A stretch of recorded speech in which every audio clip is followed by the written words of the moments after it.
ഒരിടത്ത് ഒരു പല്ലി ഉണ്ടായിരുന്നു. ഒരു വീടിന്റെ ചുമരിലായിരുന്നു അവൻ കഴിഞ്ഞിരുന്നത്. തൊട്ടു താഴെ ജനലിന്റെ ഒരു മൂലയില് ഒരു ചിലന്തി ജീവിച്ചിരുന്നു. ചിലന്തി അവിടെ തന്റെ മനോഹരമായ വല നെയ്ത് ഇര പിടിക്കാനായി കാത്തിരിക്കും. ഇടയ്ക്ക് വലയുടെ നൂലുകൾ മുറുകെ കെട്ടിയും പൊടി തട്ടിക്കളഞ്ഞും അവൻ ആകെ മൊത്തത്തിൽ തിരക്കിലായിരിക്കും.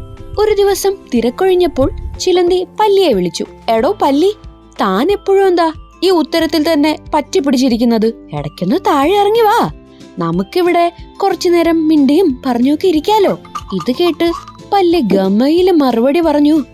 നിനക്കറിയില്ലേ ചിലന്തി, ഞാൻ ഇവിടുന്ന് ഇറങ്ങി വന്നാലേ ഈ വീട് ഇടിഞ്ഞു പൊളിഞ്ഞു വീഴും. ഈ വീടിന്റെ ഭാരം മുഴുവൻ എന്റെ ചുമലിലാ താങ്ങിയിരിക്കുന്നത്. ഇത് കേട്ട് ചിലന്തി പൊട്ടിച്ചിരിച്ചു. അമ്പട വിട്ടി, നീ വെറുതെ ആ ഉത്തരത്തിൽ ഇരിക്കുന്നേ ഉള്ളൂ. നീ പിടിവിട്ടാലും ആ ഉത്തരം താഴെ വീഴില്ല.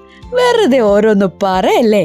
ഇത് കേട്ട് ദേഷ്യം വന്ന പല്ലി ഉച്ചത്തില് പറഞ്ഞു. ആഹാ, നീ അത്രക്കായോ? എന്നാതാ കണ്ടോ, ഞാൻ പിടിവിടാൻ പോവാ.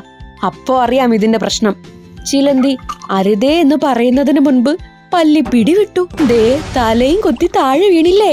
ഒരു വിധത്തില് വേദനയോടെ ഞൊണ്ടി ഞൊണ്ടി തിരികെ കയറി വന്ന പല്ലിയോട് ചിലന്തി ചോദിച്ചു. എന്താ പല്ലി, നീ പിടിവിട്ടിട്ടും വീട് വീണില്ലല്ലേ? ചിലന്തിയുടെ ചോദ്യം കേട്ട് ആകെ നാണിച്ച് തലതാഴ്ത്തിയ പല്ലി പെട്ടെന്ന് കർട്ടനടിയിൽ പോയി ഒളിച്ചിരുന്നു. അപ്പോ കൂട്ടുകാരെ, ഇന്നത്തെ കഥ ഇഷ്ടമായോ? അടുത്ത ആഴ്ച മറ്റൊരു കഥയുമായി വീണ്ടും കാണാം.